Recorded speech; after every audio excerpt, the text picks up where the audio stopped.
तो आज का टॉपिक है कैनल हेडवर्क और डाइवर्शन वर्क। ठीक है, तो पहले टॉपिक हम थोड़ा हाइड्रोलिक स्ट्रक्चर के बारे में पढ़ लेते हैं। पहले है बैरेज। ठीक है, तो बैरेज किसने देखा है? कोई देखा है बैरेज?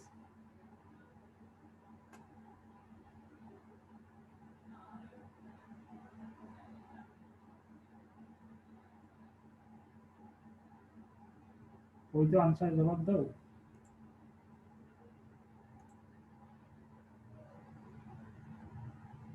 ठीक है, तो बैरेज देखने में इसी टाइप का आते हैं, इस टाइप का देखने में आते हैं बैरेज। ठीक है, तो बहुत सारे गेट रहता है।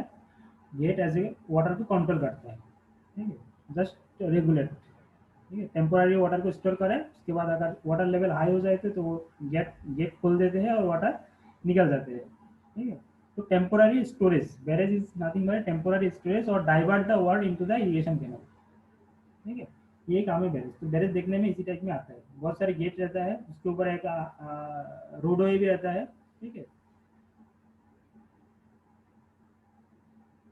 तो ये है बैरेज। इसके इसको लो लो हेड डाइवर्शन डैम भी कहते हैं कभी। ठीक है, डाइवर्शन बैरेज। ठीक है, तो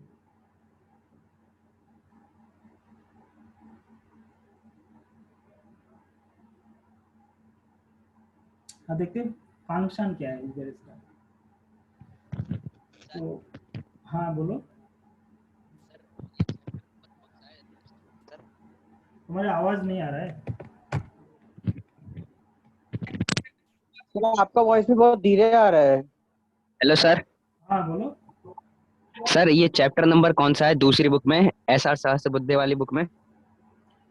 ये चैप्टर नंबर तो पता नहीं है, लेकिन ये है कैनल हेड वर्क और कैनल डाइवर्शन वर्क नाम में जो चैप्टर है वो ये है।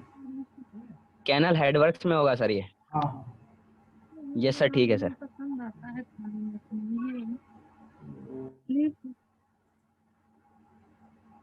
अभी क्लियर आ रहा है मेरा आवाज?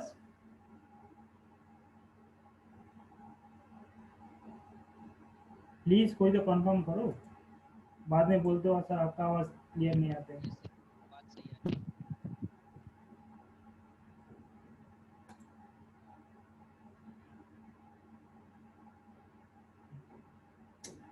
तो the function of barrage, barrage का फंक्शन क्या है जैसे मैंने बताया। ठीक है, पहले फंक्शन है वाटर को डाइवर्ट करना इरिगेशन कैनल, क्योंकि कोई भी जगह पे तुम इरिगेशन कैनल कंस्ट्रक्ट करोगे तो पहले तो इरिगेशन कैनल का मेन काम है वाटर को सप्लाई करना। ठीक है, तो वाटर अगर स्टोर थोड़ा बहुत वाटर लेवल हाई नहीं होगा तो कैनल में वाटर सप्लाई नहीं हो पाएगा। इसीलिए बैरेज कंस्ट्रक्ट करके या कोई और स्ट्रक्चर कंस्ट्रक्ट करके वाटर को टेम्पोररी स्टोर करना है। ठीक है, उसके बाद उसको उसको कैनल में डाइवर्ट करना है।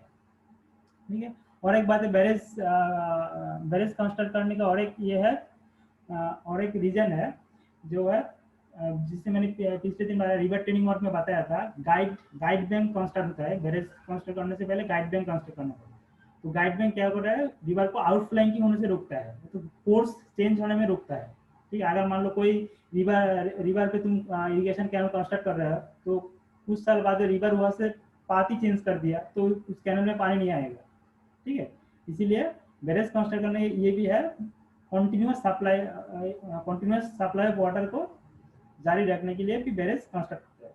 ठीक है, उसके बाद और है थोड़ा फ्लड कंट्रोल में भी काम आता है कभी। ठीक है, fluctuation to eliminate the fluctuation in the level of river. ठीक है, and divert the water in the irrigation canal.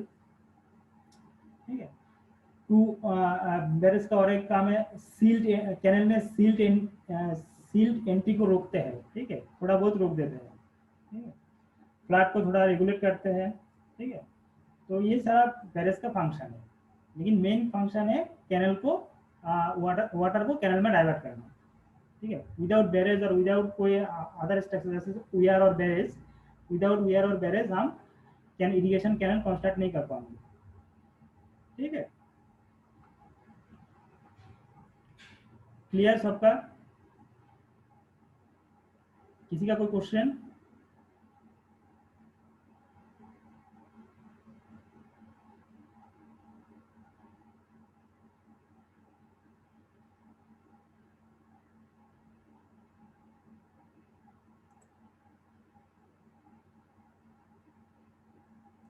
कोई तो आंसर करो। अब देखते हैं कंपोनेंट्स ऑफ बैरेज। ठीक है, बैरेज का क्रॉस सेक्शन अगर देखेंगे तो क्रॉस सेक्शन इसी टाइम में देखने में आता है। ठीक है, ये क्रॉस सेक्शन है। ठीक है, ये बैरेज का जनरली आरसीसी होता है। आरसीसी से हम बैरेज कंस्ट्रक्ट करते हैं। ठीक है, तो ये है अपस्ट्रीम एप्रोन कहते हैं। ठीक है, पहले ड्रेनेज बेसिन, ठीक है, अपस्ट्रीम एप्रोन। ठीक है, इसी टाइप का क्रॉस सेक्शन आता है, कॉन्क्रीट का होता है। और नीचे जो ये इसी को कहते हैं शीट पाइलिंग करते हैं। शीट पाइलिंग तो सीपेज वाटर सीपेज का जो पाथ है वो थोड़ा लॉन्ग कर देता है। अपस्ट्रीम सीपेज शीट पाइल और डाउन स्ट्रीम शीट पाइल। ठीक है, उसके बाद ये फिल्टर बेसिन रहता है। ठीक है, फिल्टर मटेरियल रहता है। ठीक है, फिल्टर मटेरियल पाइपिंग को रोकते हैं। क्योंकि अगर सीपेज होगा तो पाइपिंग हो जाएगा, हो जाएगा तो बैरेज को डैमेज हो जाएगा। ठीक है, बैरेज मूव करके डाउन स्ट्रीम में चला जाएगा, इसलिए बैरेज को बैरेज सीपेज पाइपिंग को रोकने के लिए हम फिल्टर यूज करते हैं। उसके बाद ये आरसीसी बेस स्लैब है। ठीक है, ऊपर अपस्ट्रीम में गेट। ठीक है, क्योंकि गेट कंट्रोल करता है, इसलिए यहाँ पर गेट कंस्ट्रक्ट करते हैं अपस्ट्रीम में। ठीक है, तो गेट का काम है वाटर को रेगुलेट करना है। उसके बाद क्या है, क्रॉस सेक्शन में जनरली रोडवे बैरेज रोडवे भी रहता है, रोडवे ब्रिज। ठीक है, रोडवे और रेलवे, जो अगर किसी जगह पे एक सिर्फ रोडवे रहता है, कोई कोई बैरेज में रोडवे रेलवे दोनों ही रहता है। तो ये सारा कंपोनेंट बैरेज में रहता है। ठीक है, और ये जो थोड़ा ऊपर दिख रहा है, इसी क्रिस्ट लेवल कहते हैं। इसके ऊपर ही ये जो गेट है उसके ऊपर रेस्ट करता है और गेट को ऊपर नीचे करके पानी को रेगुलेट करता है। ठीक है, और यहाँ पर मैक्सिमम वाटर लेवल, उसके बाद पॉन्ड वाटर लेवल। ठीक है, मैक्सिमम वाटर लेवल को इतना मैक्सिमम लेवल तक हम वाटर को स्टोर कर सकते हैं। और जब water level maximum water level से हाई हो जाएगा तब तो वाटर को हम रिलीज कर देंगे, गेट को ओपन करके वाटर को रिलीज कर देंगे। ठीक है, तो थोड़ा इसी की वजह से थोड़ा कांस्टेंट डेप्थ ऑफ वाटर रहता है इन इरिगेशन कैनल में। ठीक है, ये है। तो बैरेज का टू टाइप का बैरेज होता है। एक है बैरेज को कहते हैं barrage with small raise crest. ये जो बैरेज का जो बेस स्लैब है, बेस स्लैब थोड़ा थोड़ा क्रिस्ट लेवल अगर हाई होगा तो इसीलिए रेज क्रिस्ट कहते हैं, सम स्मॉल रेज क्रिस्ट। और एक है कोई रेज क्रिस्ट रहता है, फ्लैट स्लैब रहता है, फ्लैट स्लैब के ऊपर गेट रेस्ट करता है, इसलिए कहता है barrage without any raise crest. ये दो टाइप का कंस्ट्रक्शन के ऊपर डिपेंड करते हैं, दो टाइप का बैरेज को दो पार्टों में डिवाइड किया है।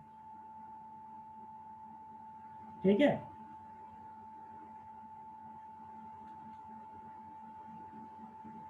क्लियर सबका? कोई किसी का क्वेश्चन?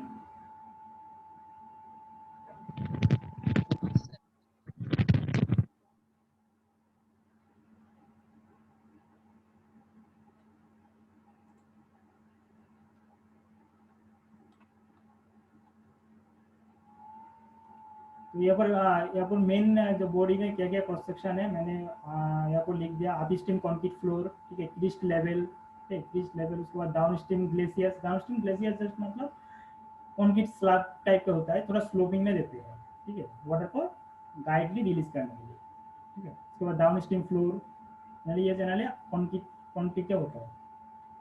ठीक है, तो ये हो गया हमारा बैरेज। बैरेज का क्या फंक्शन है, बैरेज का कंपोनेंट क्या है, आप थोड़ा फिगर। ठीक है, तो बैरेज में किसी का कोई डाउट क्वेश्चन?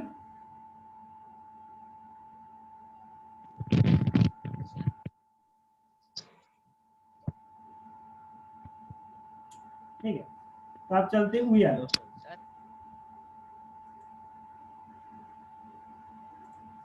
ठीक है, तो उया देखने में इसी टाइप का फिगर आता है। ठीक है, बैरेज में तो गेट रहता है, वेयर पे कोई गेट नहीं रहता। ठीक है, एक सॉलिड आरसीसी वॉल होता है, आरसीसी कंक्रीट का वॉल होता है। ठीक है, बैरेज के नेचुरल स्ट्रीम और नेचुरल रिवर के ऊपर अलोंग द क्रॉस सेक्शन एक ये आरसीसी वॉल कंस्ट्रक्ट कर देते हैं। ठीक है, उसके ऊपर वाटर फ्लो होता है उसके ऊपर से। ठीक है, और यहाँ पर कोई गेट नहीं रहता, कोई और कुछ नहीं रहता, सिंपल स्ट्रक्चर है वेयर। ठीक है, वेयर कितना वेयर का हाइट डिपेंड करेगा वहाँ पर इरिगेशन कैनल कहाँ कंस्ट्रक्ट हो रहा है, कितना वाटर लेवल है, कितना वाटर हम स्टोर करेंगे, कितना वाटर हम इरिगेशन कैनल में भेजेंगे, उसी के ऊपर डिपेंड करके वेयर का हाइट डिपेंड करता है। और ये सीधे बहुत ही सिंपल स्ट्रक्चर है, ठीक है। एक आरसीसी और कंक्रीट का वॉल जस्ट देखने में इसी टाइप का आता है। अगर ओवरफ्लो होगा तो हाई बारिश के टाइम में अगर हाई वाटर जब आ जाएगा तो क्या होगा, वेयर के ऊपर से वाटर फ्लो हो जाएगा, एक्सेस वाटर को ऊपर वेयर से ऊपर से फ्लो हो जाएगा, ठीक है।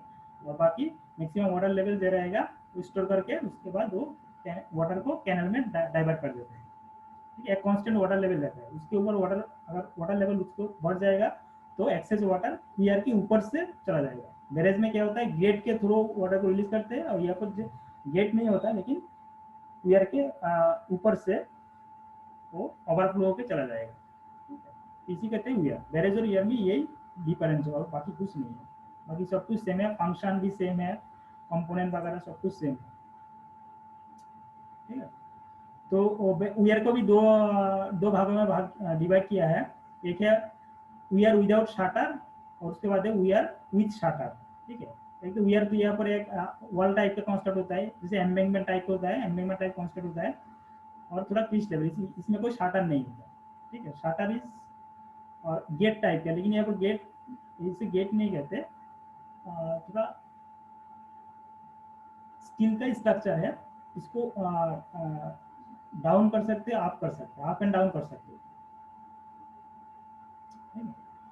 वेयर विथ शाटर, ठीक है। अगर शाटर को तुम डाउन कर दोगे तो एक्सेस वाटर चला जाएगा, और शाटर को तुम अपने जगह पे रखोगे तो वाटर को थोड़ा स्टोर करेगा, ठीक है। तो ये कंस्ट्रक्शन के ऊपर डिपेंड करके दो भागों में डिवाइड किया है। तो उसके बाद इसके आया है डिफरेंट कंपोनेंट है, जैसे कि आप स्टीम काट ऑफ, इसे शीट फाइल भी कहते हैं, upstream sheet pile, downstream sheet pile, ठीक है। उसके बाद है core wall, then after that यहाँ पर रावेल एफ्रॉन, इसे फिल्टर भी कहते हैं कभी। उसके बाद solid RCC concrete slab, RCC weir wall, crest with shutter, ठीक है।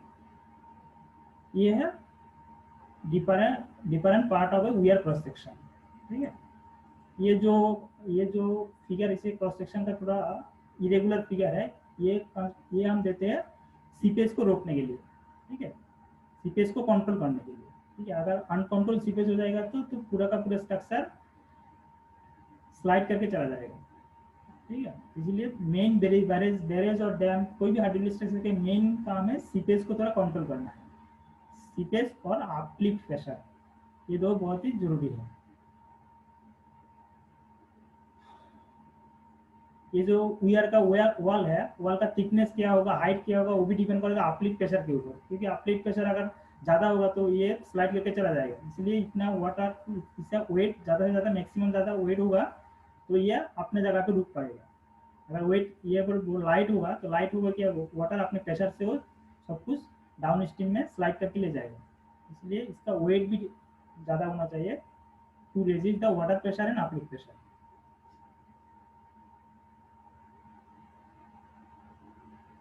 ठीक है।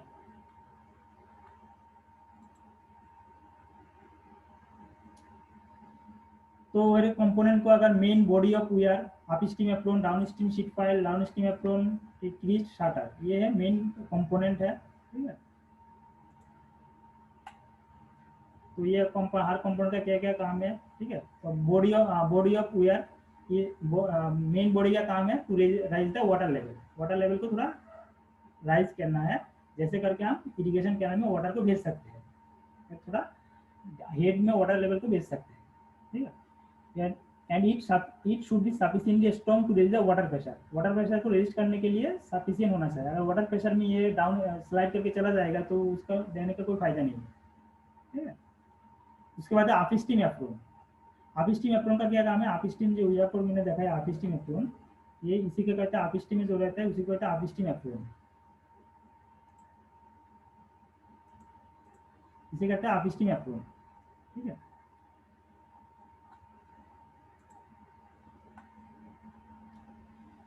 तो आप स्टीम का काम है, आप स्टीम प्रोटेक्ट करेगा मेन बॉडी ऑफ वायर को, प्रोटेक्ट करेगा during flood and from erosion action. आप स्टीम एप्रोन क्या करेगा, इरोशन होने में थोड़ा रोकेगा, ठीक है।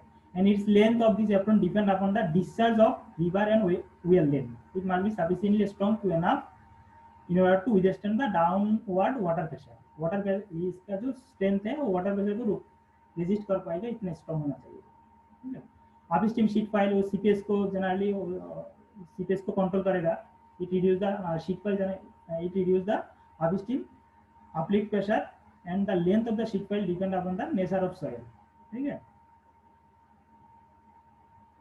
उसके बाद डाउन स्ट्रीम है फ्रॉम, ठीक है, डाउन स्ट्रीम शीट फाइल, ये सब सीपीएस और अपलिफ्ट को थोड़ा कंट्रोल करने के लिए काम आता है।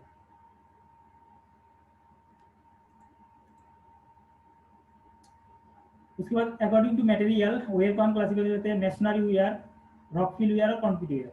अगर कोई स्टोन और ब्रिक मेसनरी से हम कंस्ट्रक्ट करेंगे तो उसे मेसनरी वेयर कहते हैं। और वर्टिकल ड्रॉप मतलब इसके वाटर को जब हम रिलीज करेंगे, इसके ऊपर से जब वाटर बह जाएगा तब यह इसमें वाटर को गाइड करने के लिए कोई स्ट्रक्चर नहीं होता, ऊपर से डायरेक्ट नीचे गिरेगा, ठीक है, वर्टिकल ड्रॉप होगा, इसलिए इसे वर्टिकल ड्रॉप ऑफ वेयर कहते हैं, ठीक है। उसके बाद रॉकफिल, ठीक है, रॉकफिल वेयर भी हम कहते हैं कभी कभी, ठीक है। रॉकफिल इसी टाइप के स्ट्रक्चर में देखने में आता है, rockfill weir. After that concrete, ठीक है, कॉन्क्रीट ये जनरली मैक्सिमम जगह भी यूज होता है, कॉन्क्रीट वेयर। और स्लोपिंग ग्लेसेस, स्लोपिंग ये जो स्लैब है, बेस स्लैब है, ये स्लोपिंग करके, ठीक है, स्लोपिंग करके हम इसको वेयर कंस्ट्रक्ट करने में आता है। ये बेसिक फिगर कंपोनेंट क्या है, क्या काम है, ये जस्ट बेसिक कॉन्सेप्ट पढ़ लेना एक बार। क्लियर सबको वियर के बारे में?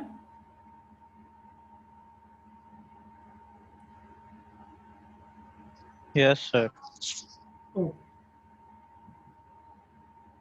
अब देखते हैं वियर एंड बैरेज का कंपैरिजन। ये बहुत इंपॉर्टेंट है, एग्जाम में आता है, difference between weir and barrage, ठीक है। वियर और बैरेज में पहले है construction difference. Weir is a impermeable barrier that is built across the river to raise the water level above, ठीक है, सॉइल कंस्ट्रक्शन। उसके बाद बैरेज में क्या है, बैरेज में एडजस्टेबल गेट रहता है, ठीक है, एडजस्टेबल गेट रहता है, ये गेट में पूरा वाटर को रेगुलेट, ये एक डिफरेंस हो गया। वियर में क्या होता है, एक्सेस सरप्लस जो वाटर होता है, एक्सेस वाटर, अगर water level maximum water level से हाई हो जाएगा तब क्या वियर के ऊपर से वो रिलीज होकर डाउन स्ट्रीम में चला जाएगा। लेकिन बैरेज में क्या होता है, बैरेज में गेट को खोलना पड़ता है, एक्सेस वाटर को रिलीज करने के लिए गेट को ऑपरेट करना पड़ता है, ठीक है। ये है बैरेज, ठीक है। वियर में और क्या, most of ponding or the either ponding of water is achieved by the permanent raise crest, ठीक है। ये परमानेंट सॉलिड वर्ल्ड टाइप का ये जो फॉन्डिंग है, वाटर लेवल को हम थोड़ा वाटर लेवल को बढ़ाएंगे, ये कैसे करेंगे, वियर में थोड़ा एक सॉलिड वॉल कंस्ट्रक्ट करेंगे, ठीक है। इसमें जनरली रेज क्रिस्ट रहता है, ठीक है। और the flux during the flood is quite high. तो एफ्लक्स क्या है वो मैं बाद में बता रहा हूँ, एफ्लक्स क्या है, ठीक है। और बैरेज में ऐसा कोई नहीं, बैरेज में क्या होता है, थोड़ी अगर स्मॉल क्रिस्ट होगा भी होगा, लेकिन गेट ज़्यादा कंट्रोल करता है। गेट को ओपन और क्लोज करोगी तो वो एक्सेस वाटर चला जाएगा, ठीक है। सर वॉइस ब्रेक हो रहा है।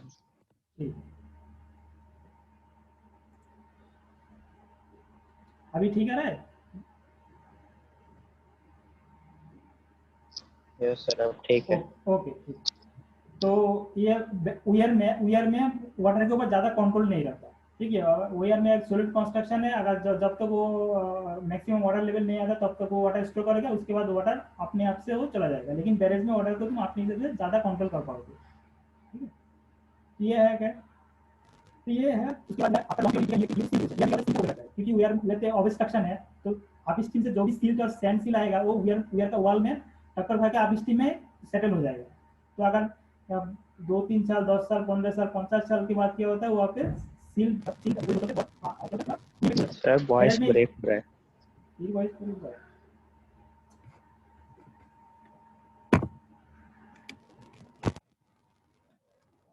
है। No sir. तो बैरेज में क्या होता है, बैरेज में सिल्टिंग का कोई प्रॉब्लम नहीं रहता, क्योंकि बैरेज का अगर गेट ओपन कर दोगे जितना सिल्ट डिपॉजिट होगा वो पानी के साथ डाउन स्ट्रीम में चला जाएगा, ठीक है। तो ये वियर और बैरेज का डिफरेंस है। ज़्यादातर सेम है, लेकिन बैरेज में क्या है थोड़ा गेट रहता है और वीआर में पूरा एक सॉलिड ऑब्स्ट्रक्शन रहता है। ठीक है, बाकी जो अदर जो पोर्शन है शीट फाइल, फ्लोर, ठीक है, एप्रॉन,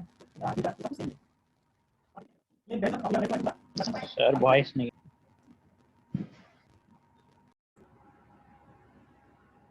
ठीक है, तो फ्लड कंट्रोल में भी थोड़ा फ्लड कंट्रोल में भी काम आता है। तो ये है हमारा पर्पस ऑफ डाइवर्शन हेडवर्क। ठीक है, तो फिगर में देखेंगे तो इसी टाइप में आता है। मान लो एक रिवर जा रहा है,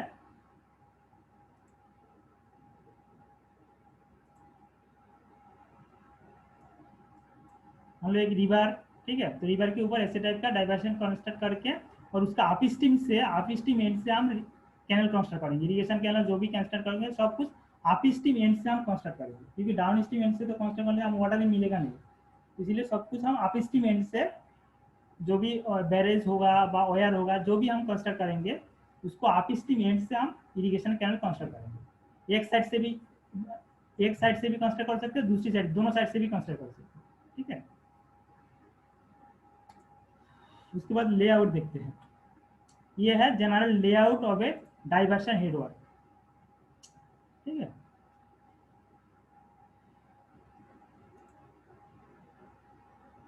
ये बहुत ही इंपॉर्टेंट एग्जाम में आता है लेआउट फिगर ड्रॉ करने के लिए। पहले मान लो एक रिवर है, ये एक रिवर है, ये जो फिगर तुम देख रहे हो इसी को कहते हैं गाइड बैंक। पहले गाइड बैंक, बोथ साइड में हम गाइड बैंक कंस्ट्रक्ट करेंगे। उसके बाद जब मेन रिवर के ऊपर हम बैरेज कंस्ट्रक्ट कर, आइदर बैरेज और वीआर कोई भी एक कंस्ट्रक्ट करेंगे। ठीक है, बैरेज कंस्ट्रक्ट करेंगे। बैरेज को हम पोर्शन 3 पोर्शन में डिवाइड करेंगे। एक है इसे कहते हैं डिवाइडर वॉल, डिवाइडर वॉल से 3 पोर्शन में हम डिवाइड करेंगे। मेन का जो पोर्शन होते हैं मेन वीआर और मेन पार्ट कहते हैं, और साइड का जो पोर्शन है उसे कहते हैं अंडर स्विच। ठीक है, अंडर स्विच का जो क्रिस्ट लेवल है वो जनरली मेन वीआर से थोड़ा लोअर लेवल में रहता है। ये तो हम प्लान व्यू देख रहे हैं, ऊपर से देख रहे हैं, ऊपर से तो सब कुछ सेम ही लगेगा, लेकिन जब हम क्रॉस सेक्शन में देखेंगे तो अंडर स्विच का जो क्रिस्ट लेवल है वो थोड़ा डाउन में रहेगा और वीआर का जो क्रिस्ट लेवल है वो थोड़ा ऊपर रहेगा। ठीक है, दोनों साइड अंडर स्विच हो गया। ठीक है, तो अंडर स्विच का बहुत सारी पोर्शन रहेगा, उसको हम नंबर ऑफ वे में डिवाइड करेंगे। बहुत सारे 2, 3, 10, 12 इतना गेट में हम डिवाइड करेंगे। ठीक है, उसके बाद डिवाइड वॉल के साथ हम क्या करेंगे, फिश लाडर देंगे। फिश लाडर मस्ट, फिश का मूवमेंट को हम जारी रखने के लिए, फिश को अगर हम कोई भी अगर स्ट्रक्चर हाइड्रोलिक स्ट्रक्चर कंस्ट्रक्ट करेंगे तो फिश का मूवमेंट का रिस्ट्रिक्शन आएगा। तो फिश को मूवमेंट अप स्ट्रीम से डाउन स्ट्रीम भेजने के लिए, डाउन स्ट्रीम से अप स्ट्रीम भेजने के लिए हम फिश लाडर को इस्तेमाल करेंगे। ठीक है, तो फिश का जो मूवमेंट है उससे हम फिश मूवमेंट को जारी रखने के लिए हम फिश लाडर यूज करते हैं।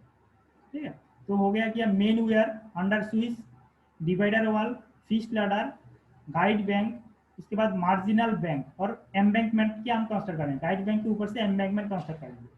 ठीक है, एम्बैंकमेंट कंस्ट्रक्ट। उसके बाद हम ये तो ऊपर का ये जो जहाँ से हम रिवर फ्लो हो रहा है, मान लो ये ऊपर से नीचे रिवर फ्लो हो रही है, तो ऊपर का पोर्शन अप स्ट्रीम फेस और नीचे का जो पोर्शन है डाउन स्ट्रीम फेस। तो जो भी हम इरिगेशन कैनल कंस्ट्रक्ट करेंगे वो अप स्ट्रीम से एंड से कंस्ट्रक्ट करेंगे। इसीलिए हम देखो ये जो वीआर और बैरेज है उसका अपस्ट्रीम एंड से हम मेन कैनल कंस्ट्रक्ट करते हैं। ऊपर जो ये है ये कैनल हेड रेगुलेटर कहते हैं। इसके जरिए हम वाटर को रेगुलेट कर पाएंगे, कितना वाटर हम भेजेंगे, कितना क्वांटिटी हम भेजेंगे, उसको एक कैनल हेड रेगुलेटर से हम रेगुलेट करेंगे। तो ये both bank of the river है, दोनों बैंक से हम कैनल निकाल सकते हैं। ठीक है, ये सील कंट्रोल। ठीक है, यहाँ पर क्या है, सील कंट्रोल डिवाइस है। ये जो अंडर स्विच और कैनल रेगुलेटर के सामने सील कंट्रोल डिवाइस, मैंने बार बोला है एक बार, सील फ्री वाटर को हम कैनल में भेजेंगे। इसीलिए तो सील को हम एक्सक्लूड करने के लिए, पानी से सील को निकालने के लिए सील कंट्रोल डिवाइस हम यहाँ पर कंस्ट्रक्ट करेंगे दोनों साइड में। ठीक है, इसीलिए इसका और एक नाम सील पॉकेट भी कहते हैं। अंडर स्विच का ऊपर का जो पॉन्ड यहाँ पर जो इसे कहते हैं, इसे सील पॉकेट भी कहते हैं कभी कभी, ठीक है। और ये तो मेन वियर है, मेन वियर को बहुत सारे नंबर ऑफ वे में डिवाइड कर सकते हैं, ठीक है। ये है total layout of A diversion headwork. किसी का कोई क्वेश्चन?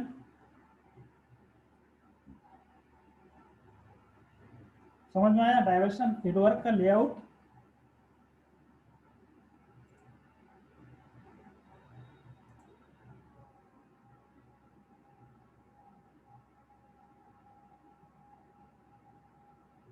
Yes, sir.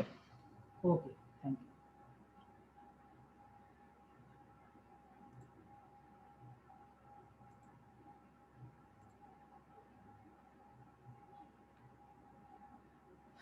ठीक, तो क्या क्या कंपोनेंट है तो ऑलरेडी मैंने बोल दिया, फिर भी एक बार लिख दिया। पहले है बैरेज, डाइवर्शन हेडवर्क में, डाइवर्शन हेडवर्क और कैनल हेडवर्क में ये सारा मेन कंपोनेंट है। बैरेज, अंडर स्विच, divider wall, fish ladder, canal head regulator, silt control device, river training work में गाइड बैंक और एम्बैंकमेंट आएगा, ठीक है। उसके बाद है वी आर ऑक्सिलरी वर्क, जैसे शाटर और गेट हो गया, ठीक है। ये अगर बैरेज कंस्ट्रक्ट करेंगे तो गेट देंगे, और वी आर कंस्ट्रक्ट करेंगे तो कभी कभी शाटर भी हम देंगे, ये और ठीक है। ये हो गया मेन कंपोनेंट। सर हाँ बोलो सर बोलो। डेफिनेशन नहीं है सर इसका? हाँ डेफिनेशन तो मैंने बोल दिया, या कोई definition. The works which are constructed at the head of the canal in order to divert the river water toward the canal so as to ensure a regulated continuous supply of silty water with certain minimum head into the canal are known as diversion headworks. ये बहुत सारी बातें हैं। हाँ, component of सारे component का definition है, मैं एक एक करके बताता हूँ ना, ठीक है, एक एक करके बता रहा हूँ। तो उयर और मेन उयर और बैरेज के बारे में तो मैंने ऑलरेडी बता दिया, ठीक है। उयर और बैरेज, मेन उयर रहेगा, ठीक है, उयर और बैरेज इसी टाइप में रहेगा, उसका तो ऑलरेडी मैंने हम लोग डिस्कस कर चुके हैं। बैरेज हो गया, ठीक है। तो एक बार फिर से हम अगर देखेंगे तो बैरेज क्या होता है, the function of barrage is similar to weir but the heading up water in affected by the gate elements, ठीक है। ये दिया बैरेज का कंस्ट्रक्शन, और उयर तो मैंने ऑलरेडी बोल दिया। एफ्लक्स, ठीक है। तो एफ्लक्स वाटर क्या आएगा, what is efflux? Efflux is the rise of the water. अगर किसी भी रिवर के क्रॉस सेक्शन में अगर कोई भी स्ट्रक्चर हम कंस्ट्रक्ट करेंगे तो वाटर लेवल राइज होगा। The rise of maximum flood level above the normal water level in the upstream of the weir was due to the construction of the weir across the river is called efflux. कोई weir और कोई barrier construct करने की वजह से जो water level का जो राइज होगा, राइज ऑफ वाटर लेवल होगा, उसी को कहते हैं एफ्लक्स, ठीक है। और ऊपर का जो वाटर सरफेस है उसे कहते हैं बैक वाटर कार, ठीक है, बैक वाटर कार। और the height of the water level, जितना हाइट ऑफ वाटर राइज हुआ है उसे कहते हैं एफ्लक्स, ठीक है। और फॉन्ट लेवल है जो अंडर स्विच पॉकेट में, अंडर स्विच पॉकेट में वाटर जनरली, अंडर स्विच पॉकेट में जनरली ज्यादा टर्बुलेंस नहीं रहता, वाटर को स्टिल रहता है, इसलिए उसे फॉन्ट फॉन्ट कहते हैं, ठीक है। फॉन्ट वाटर स्टिल रहता है इसलिए pond. The water level required at the under स्विच pocket upstream of the canal regulator so as to feed the canal into its full supply known as pond level. What is pond level? Pond level है canal में water भेजने के पहले, मान लो ये जो canal है, ये कैनल है, कैनल में वाटर भेजने के लिए थोड़ा हेड का जरूरत होता है। तो ये है, ये कैनल का इनफॉन्ट जो भी पोर्शन है इसे कहते हैं पॉन्ड। और पॉन्ड का मिनिमम जो वाटर लेवल रहना चाहिए उसे कहते हैं पॉन्ड लेवल, ठीक है। मिनिमम वाटर लेवल से हम वाटर को कैनल में भेजेंगे, ठीक है। वाटर को कैनल में भेजने के लिए जितना हाइट ऑफ वाटर चाहिए उसे कहते हैं पॉन्ड लेवल।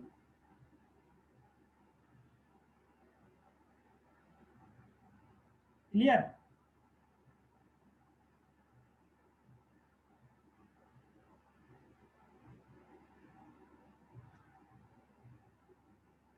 एंड ये जो पॉन्ड लेवल है वो डिपेंड करेगा full supply level of the canal. Canal का जो फुल सप्लाई लेवल है The full supply of the canal at the head depends upon the level of irrigation and the slope of the canal.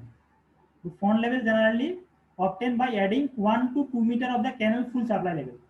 Canal में जो canal का जो FSL है, canal का FSL से जनरली 1 to 2 मीटर हायर रहना चाहिए. क्यों क्यों रहना चाहिए हायर पॉन्ड लेवल, कोई बता सकता है? कैनल का फुल सप्लाई लेवल से पॉन्ड लेवल हायर क्यों होना चाहिए? किसी का कुछ आइडिया है?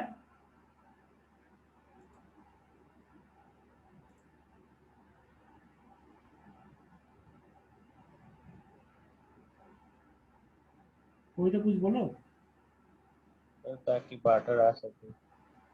हाँ तो बोलो. तो वाटर आ सके, क्योंकि अगर कैनल का जो हेड है, कैनल का हेड के ऊपर जो हाई लेवल पे वाटर नहीं रहेगा तो वाटर कैसे कैनल में जाएगा?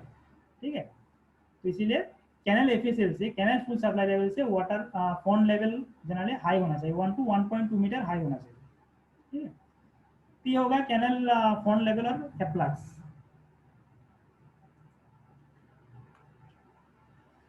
उसके बाद अंडर स्विच. ठीक है, तो मैंने बताया जो कैनल हेड रेगुलेटर का जो पॉन्ड जो पोर्शन है उसे कहते हैं अंडर स्विच पॉकेट. ठीक है, तो अंडर स्विच क्या होता है? अंडर स्विच बहुत सारे काम में आता है.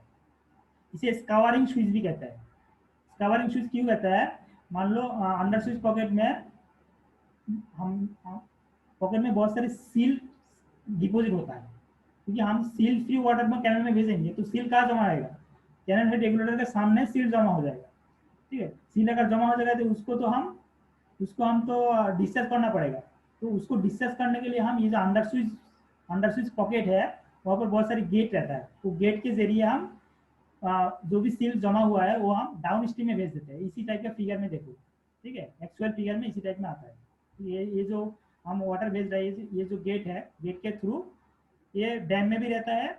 ठीक है, डैम में तो बहुत सारी डैमेज हो जाएगी क्योंकि डैम में तो सील्टिंग प्रॉब्लम बहुत ही है, तो सील को हम रिमूव करने के लिए अंडर स्विच का यूज करते हैं. और ठीक है,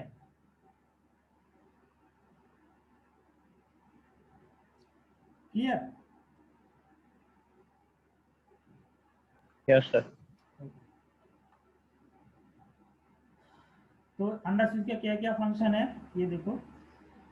अंडर स्विच पोर्शन में क्या आता है? ये जो बैरेज का तीन पोर्शन में डिवाइड किया है ना, डिवाइडर वाल, दो डिवाइडर वाल रहता है. एक है मेन पोर्शन, दो है अंडर स्विच पोर्शन. तो क्या होता है? अंडर स्विच पोर्शन में थोड़ा टर्बुलेंस कम रहता है. ज्यादातर जो नॉर्मल फ्लो ऑफ वाटर रहता है ना वो मेन पोर्शन में आता है. तो मेन पोर्शन में थोड़ा टर्बुलेंट फ्लो रहता है, क्योंकि नॉर्मल जो वाटर फ्लो होगा वो मेन पोर्शन में फ्लो होगा. अंडर स्विच पोर्शन हम जनरली ज्यादा वाटर फ्लो नहीं होता है, वहाँ पर वाटर लेवल स्टिल लेवल रहता है. पॉन्ड लेवल, जैसे पॉन्ड में जनरली वाटर स्टिल, वाटर में कोई टर्बुलेंस नहीं रहता, वाटर स्टिल रहता है. उसी टाइप का उस अंडर स्विच पॉकेट में भी वाटर स्टिल रहेगा, कोई टर्बुलेंस नहीं रहता. ठीक है, तो इसीलिए हम सील पी वाटर को हम कैन में भेज सकते हैं. ठीक, क्योंकि अगर टर्बुलेंट रहेगा वाटर में, अगर टर्बुलेंस आ जाएगा तो क्या होता है? सील डिपॉजिट नहीं होगा, सील डायरेक्टली कैन में चला जाएगा. इसीलिए हम डिवाइडर वाल कंस्ट्रक्ट करके अंडर स्विच पॉकेट को मेन वियर से हम अलग कर देते हैं, जैसे करके हम सील पी वाटर को कैन में भेज सकते हैं. ठीक है,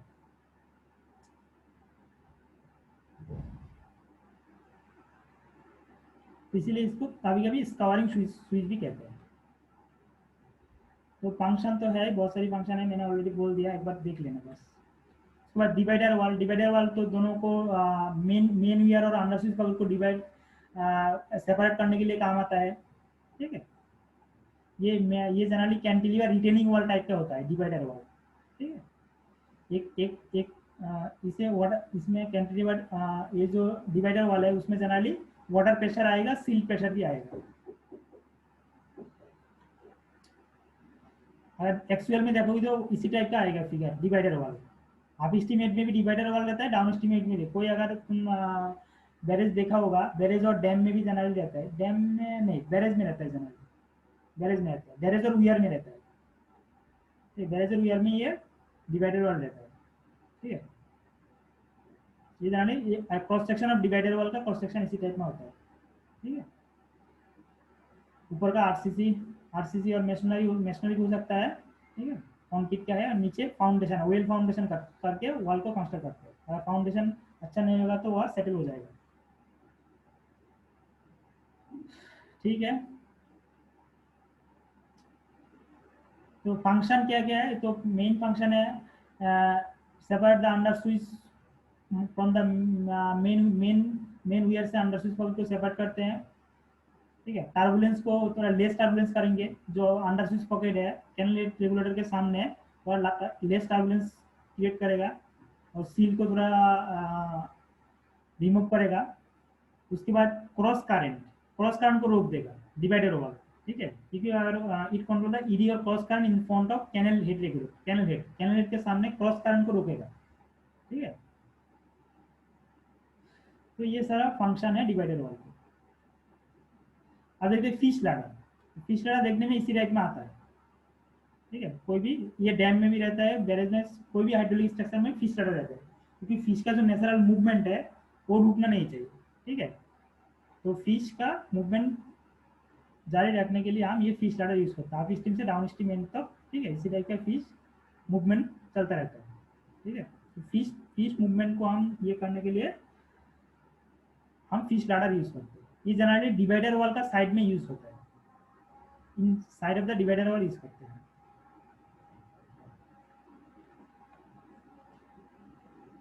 क्लियर? Yes sir. उसके बाद आएगा river training work. River training work तो हमने ऑलरेडी बोल ही दिया, जैसे कि गाइड बैंक हो गया, मार्जिनल बांक और स्पार, ये तीनों हम रिवर ट्रेनिंग वर्क में डिस्कस कर चुके हैं, कैसे कंस्ट्रक्ट होता है, क्या होता है, क्या काम है, वो सारा ये सारा तीनों जो river training work, guide bank, embankment और स्पार, ये तीनों कैनल डाइवर्शन वर्क और कैनल हेड वर्क में कंस्ट्रक्ट करना पड़ता है। क्योंकि अगर हम गाइड बैंक कंस्ट्रक्ट नहीं करेंगे तो वहाँ पर हम वीआर और बैरेज कंस्ट्रक्ट नहीं कर पाएंगे, और एम्बैंकमेंट भी कंस्ट्रक्ट करना पड़ेगा और स्पार भी कंस्ट्रक्ट करना पड़ेगा। ठीक है, तो इसका क्या फंक्शन है, कैसे कंस्ट्रक्ट होता है, वो तो हमने ऑलरेडी डिस्कस कर चुके हैं, तो फिर भी हम यहाँ पर लिख दिया, एक बार पढ़ लेना बस। उसके बाद आएगा कैनल हेड रेगुलेटर। ठीक है, तो इरिगेशन कैनल का हेड में हम एक हेड रेगुलेटर बैठाते हैं in order to control the water flow को कंट्रोल करने के लिए हम कैनल हेड रेगुलेटर बैठाते हैं। ठीक है, तो ये क्या होता है, पहले काम तो कैनल हेड रेगुलेटर वाटर को रेगुलेट करेगा। दूसरी काम है कंट्रोल द सील्ड एंट्री को कैनल में सील्ड एंट्री को कंट्रोल करने के लिए भी यही काम आता है। फ्लड को थोड़ा रेगुलेट करने के लिए फ्लड कंट्रोल में भी थोड़ा काम आता है। ठीक है, तो ये थोड़ा बहुत सारे गेट रहता है यहाँ पे, और नेशनली और कंक्रीट वॉल होता है। कंक्रीट और पहले तो ब्रिक वर्क होता था, अभी कंक्रीट की करते हैं। बहुत सारे गेट है, गेट को ओपन और क्लोज कर सकते हैं, ऊपर से मैनुअली ऑपरेट कर सकते हैं और मैकेनिकली भी ऑपरेट कर सकते हैं।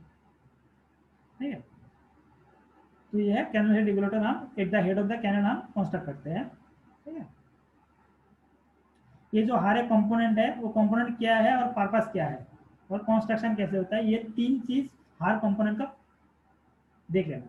ये एग्जाम में वही आता है, कोई भी इंटरव्यू में वही पूछते हैं, क्योंकि हम कैनल रेगुलेटर क्यों देते हैं, पर्पस क्या है, कहाँ देते हैं, ठीक है, लोकेशन क्या काम है, ठीक है, और कैसे ऑपरेट कैसे होता है, ये जो पॉइंट है ये एक बार देख लेना हर एक कंपोनेंट का, चाहे मेन वियर हो, फिश लैडर हो, डिवाइडर वाल हो, अंडर स्विच हो, कुछ भी जो भी कंपोनेंट है, सारा का सारा कंपोनेंट का डेफिनेशन, फंक्शन, लोकेशन और कंस्ट्रक्शन। ठीक है,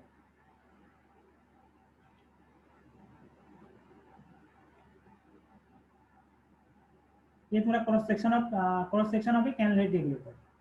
ठीक है, ये कंक्रीट वॉल, आरसीसी वॉल। ठीक है, उसके बाद है फिल्टर। ठीक है, filling apron, upstream, downstream, ठीक है, अंडर स्विच पॉकेट, ये सारा सील एक्सक्लूडर रहता है, सील को थोड़ा रिमूव करने के लिए।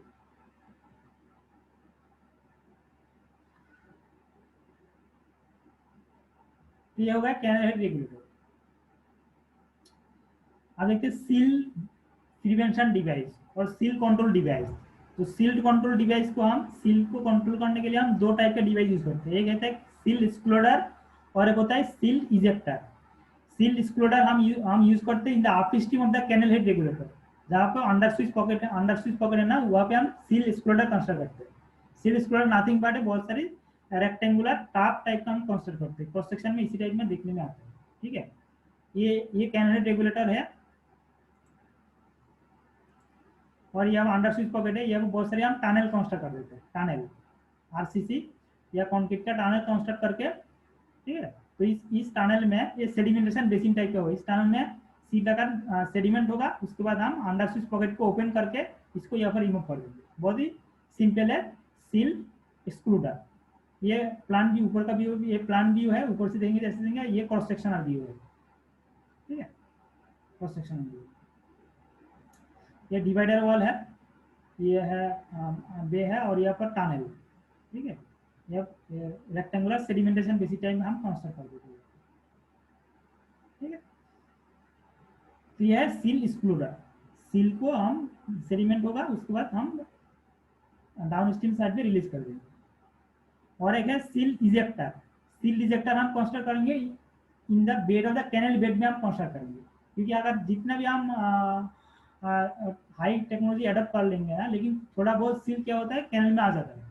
तो इसीलिए हम कैनल में जो भी सील आ जाता है उसको रिमूव करने के लिए सील इजेक्टर यूज करते हैं। ठीक है, तो सील इजेक्टर जनरली हम in the bed of the canal bed में हम कंस्ट्रक्ट करेंगे। ठीक है, प्लान व्यू इसी टाइप में आता है। ठीक है, तो इसमें हम यहाँ पर जो भी सील है वो सेटल करेगा। ठीक है, ये आरसीसी कंस्ट्रक्शन वॉल है, उसको हम यहाँ पर ये चैनल है, बहुत सारे चैनल कंस्ट्रक्ट करके हम डाउन फिर से हम उसको down stream side of the river में भेज देते हैं। ठीक है, डिपोजिट जो भी सील डिपोजिट होगा वो डाउन स्ट्रीम साइड में हम भेज देते हैं। ठीक है, तो यह सील इजेक्टर का काम है। क्लियर सबका? Yes sir. तो किसी का कोई क्वेश्चन हो तो बोलो। तो आज का क्लास यही खत्म करेंगे।